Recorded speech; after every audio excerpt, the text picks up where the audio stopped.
Hey there, welcome to the MLB DFS build. I'm Kevin Roberts, joined with Taylor Smith. We are ready to break down this main slate for the MLB DFS contest going on at DraftKings today for Wednesday, September 11th. If this video helps you at all, please give it a like and also subscribe to the channel so you can get alerted to other videos. We cover MLB, NBA, and NFL for the most part, and we will be pushing out more NFL videos this week. All right, Taylor, let's get right into it. We got the Yankees and the Royals at Yankee Stadium. Cole Reagans has a tough assignment on his hands against the Yanks, who have a collective 162 ISO against Southpaws. Obviously, they have some power here. They do strike out a bit. Projected lineup coming at 27%, and we know Cole Reagans is good. 9.3 feels like a discount even in a tough matchup. On the other side, Luis Hill takes on the Royals, who get a park upgrade by quite a bit. They have a better ISO and do not strike out nearly as much when we're looking at the projected lineup.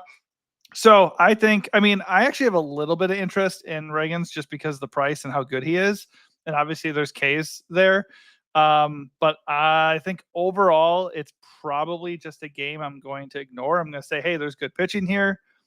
And even though it's a good park and good offenses, it's just I feel like it might just cancel itself out. If I was going to do one thing, though, I would kind of go back and forth between sprinkling in a little bit of Reagans and a little bit of the Yanks. I'm more on the pitching in this one. Obviously, Luis Hill has his warts with the walks and stuff, and he can just, completely melt down. There's a lot of downside with him, but for a tournament, if he's going to be low owned, I'm not sure if he will be. I would imagine he will be because people don't generally want to pick on KC, and he's been volatile. So he's okay. Neither of them are carrying. Neither of them are very owned. 13% each about. Yeah, I mean, Reagans is okay. He's also been kind of wobbly-ish over the last few months. There are clearly better pitchers on the slate in better matchups, Hunter Brown and Blake Snell being the two. You can throw Michael King in there as well. So they're not guys I would get to in single entry probably. But if I'm entering, 20 max, 150 max, 3 max type scenario, I might sprinkle them in. I'm not really getting the bats either way.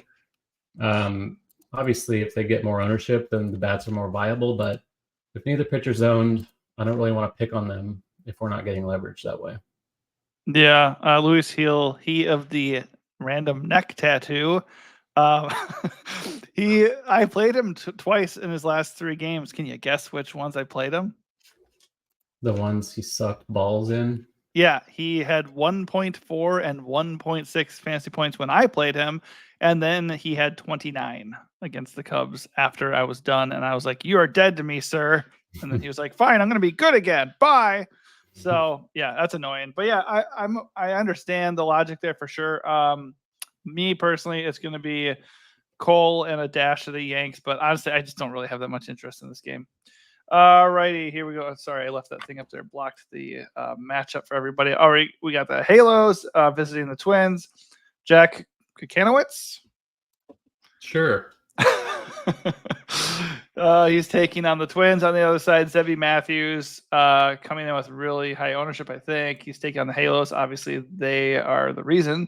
17% ownership. He's got a decent projection, especially for the price. I think he obviously looks like a really good SP2 just because the Angels have a 128 collective ISO. They strike out a good amount, 26.7% of the time. I mean, if you want to attack him, you can look at the left side where he's giving up a 4-1-2 ISO against lefties. It's not good from the left side of the plate. His strikeout numbers are not very scary, but he doesn't walk anybody. So this is a matchup and price play for me. So I do like Zebby Matthews quite a bit, although if he's going to be owned, I'm going to have a little bit of interest in the Angels. On the other side, normally I like the Twins if I can attack a righty from the left side because they do have power with a 166 ISO here and they don't strike out that much. So I guess I'd go with them. I don't have interest in Kukanowicz. Yeah, I'm not going to play Kukanowicz. I don't know. It's a CH, so I'm just guessing. You just don't know. No, I don't. Yeah, you're probably right. 5'8" is just like too cheap. He's a pretty good prospect. He hasn't been great in the majors, but he's also been Like, he had one meltdown start against Toronto, but the other starts have been okay enough. He might throw around 90 pitches, so that's plenty for the price against the Angels. It's a high strikeout lineup. Pretty limited on the power front. We played Pablo Lopez here everywhere last night. Same spot. He was great. Zebby Matthews is not Pablo Lopez, but he's cheap, so I'm okay with it. The issue is there is opportunity cost on this slate on the pitching side. Mm-hmm. So if you're playing Zebby, you're skipping out on one of Snell, Brown, or King in your lineups, or Heel if you want to add him. So, you're getting savings. You're just hoping the bats make up the difference, and Zebby is okay enough. I do think the Angels are an okay, cheap mini stack. If Zebby is going to pull ownership on DK, which I imagine he will, it's just not an exciting offense to get to. The lefties in particular, like Moniak and Cavadas and Shawnuel, have all hit for okay power.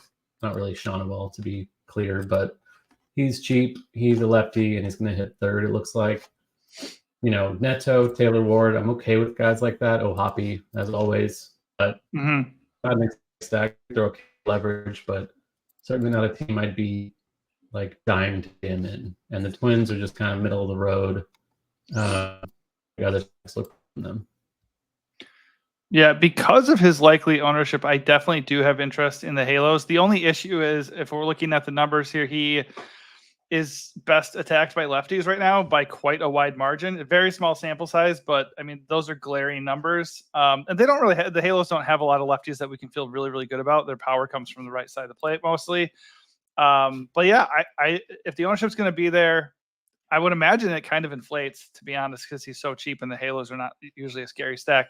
Then I will be overweight for sure on the Angels and maybe slightly underweight on Zebby. But he is a good play. It's a good price and matchup play for sure. All right, moving on, we got the Orioles in Fenway Park against the Red Sox. Two pretty good pitchers here. Dean Kramer taking on Boston. Nick Pivetta taking on the Orioles. It's a really good hitter's park, which, by the way, the Twins game is like in the it's got the 7th best park factor too. So that's something to factor in. But here we got Red Sox with the 2nd best park factor. So it's just not a good spot to trust these pitchers. They are good pitchers and they aren't bad prices. Kramer is not the worst SP2 pawn at 6.5K. I don't feel good about it, but he's a little cheap. And then Pivetta 8.4K. He's also okay. But I would definitely lean on the offenses here just because they're both very powerful and it's a good park for power. Yeah, Kramer is cheap, but Boston's lineup has been really good against righties. 202 collective ISO, like 353 WOBA. Yeah. They're striking out about an average rate. Baltimore strikes out a little bit more, but that's a little bit inflated by Kobe Mayo and Jackson Holiday in more limited samples. Pivetta is a good strikeout pitcher, and he's not going to get ownership against Baltimore in a hitter-friendly park. He's not overly expensive. He's 8.4. I think he offers a ceiling. It's just a tough spot to chase it. So that's the kind of situation where maybe in a 20 max I would get to one of them each, but certainly not pitchers I'm going overweight on. The offense is kind of in the same boat. I think Boston is okay. I'm not getting into them as much as I thought I would as of now at 9:29 a.m. Pacific, but it could change. I'm not afraid to attack Kramer with a good lineup in a good park. Baltimore, I have a bit more of them. They're just kind of expensive. Cedric Mullins is someone that stands out, assuming he hits high in the order again at a cheap salary.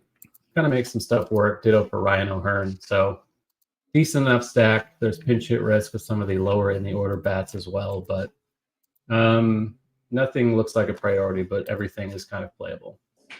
Yeah, when you have offenses that are this good and in this park, it will be interesting to see what the ownership looks like as far as stacks go, just because there is good pitching here. So it's not like they have the same ceiling that they normally would. But I don't really have a lean, honestly. I just don't think I'm very excited to play the pitching.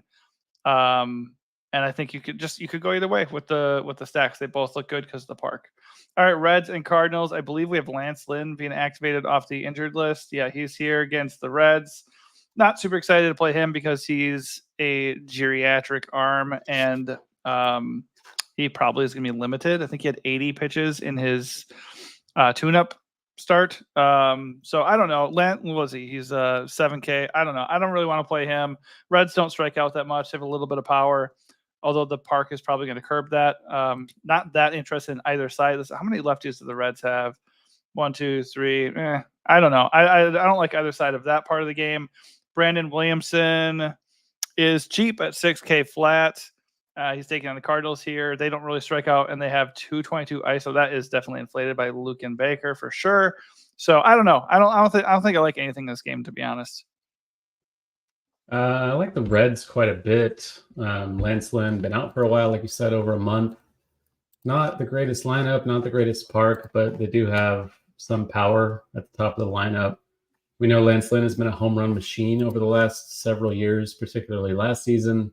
There's no telling how he's going to look after a month-long layoff. Like you said, he's an elderly, geriatric man. Probably younger than us, but definitely younger than you, but probably younger than me too. How dare you? He doesn't look younger than me, though. That's all that matters. He does not. He looks his age, I think. I think the Reds are an okay stack overall. St. Louis, not really getting there. Williamson's been limited. He's only pitched a couple of times. He's been around 60 pitches both times. Cheap, but I would just rather play Zebby Matthews in a better spot if I'm going that cheap. So, yeah. Yeah. I mean, there's nothing wrong with picking on a 37-year-old guy coming off an injury for sure. I think for me, I don't really want to do it because the park isn't very good for them and the splits don't really pan out that nicely. I mean, everything that you want to do with Lance Lynn when going against him comes from the left side.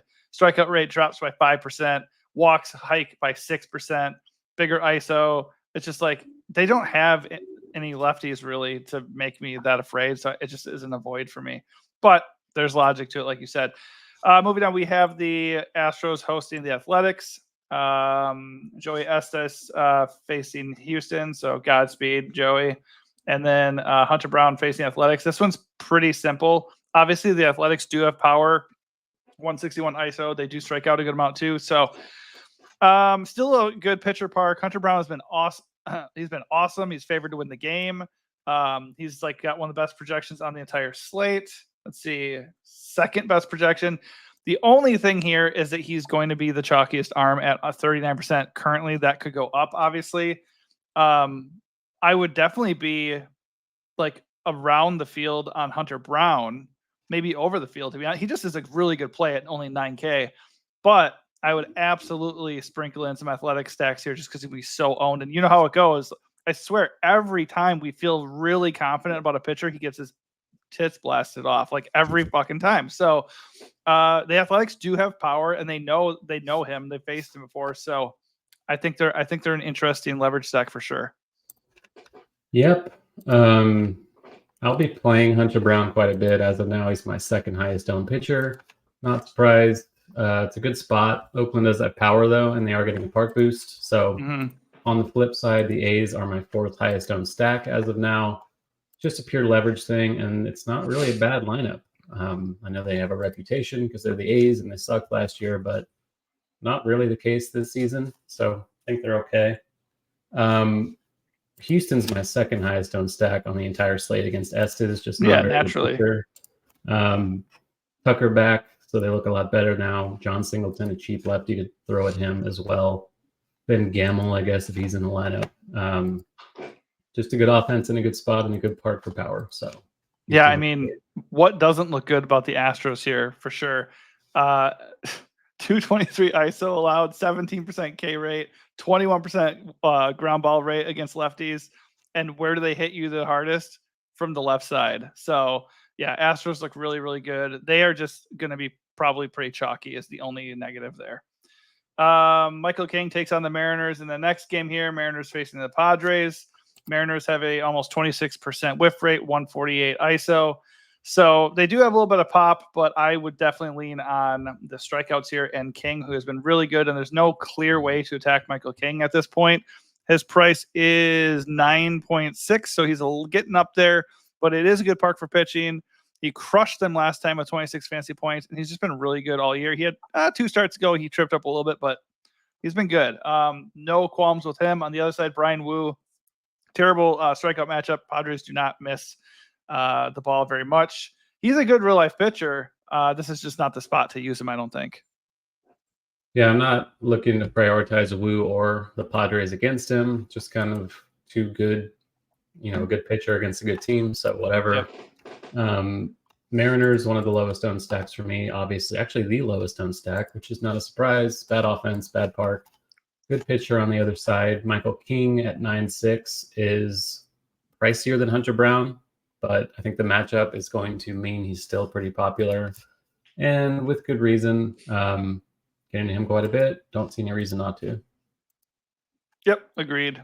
All right, moving on here. We have the Brewers taking on the Giants in San Francisco.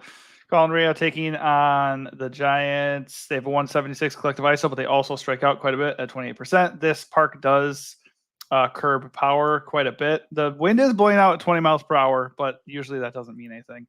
Blake Snell on the other side taking on the Brewers, who don't have very imposing numbers against lefties when looking at the projected lineup. Blake Snell is 9.8K, most expensive pitcher on the board, was not good in his last game. And honestly, the matchup doesn't look that good. I think Snell would be safe, but I'm not really seeing like a massive ceiling. If you look at their strikeout numbers, his strikeout numbers look awesome. So if we want to just lean on the pitcher here, then yeah, that looks pretty good. But I don't know. I don't feel like Snell is the play here. I like Michael King more. I like Hunter Brown way more.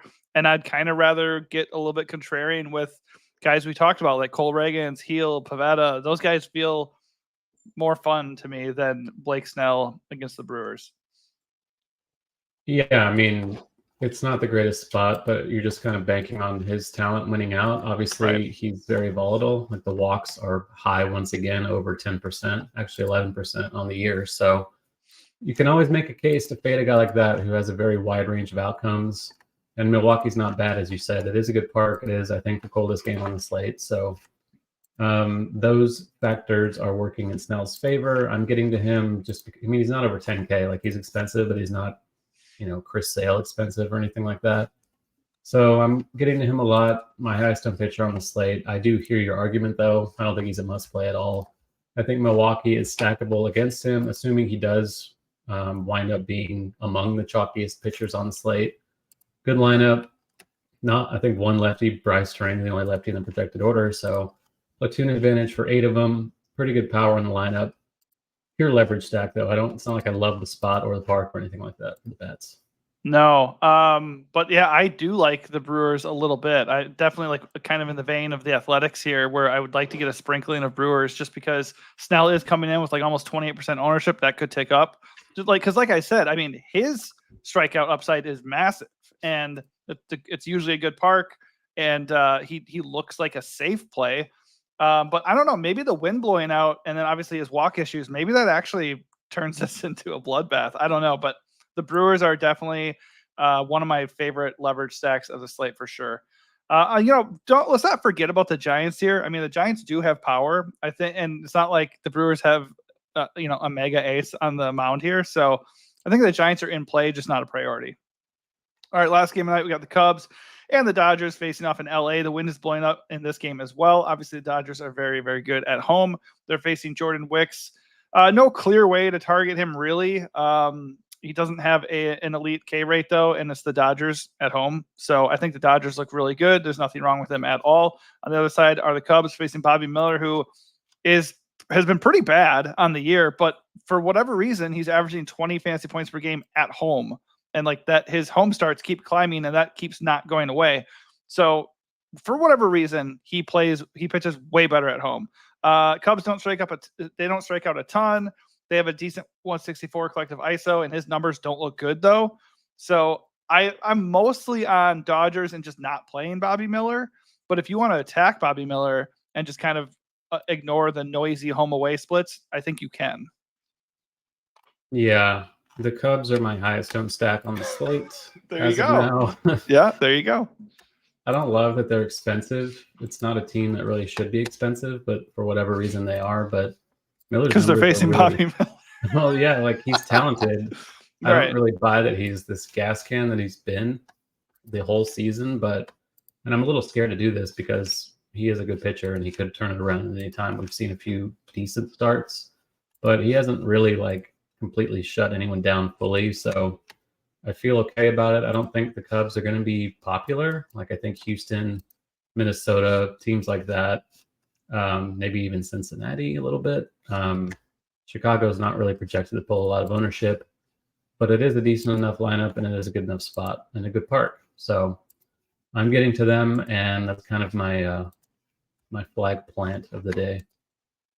Okay, interesting for sure. Yeah, I mean, I don't know. It's a small sample size, but 4 starts at Dodger Stadium, 3.27 ERA, 20 fantasy points per game, 7 road starts, 11.39 ERA.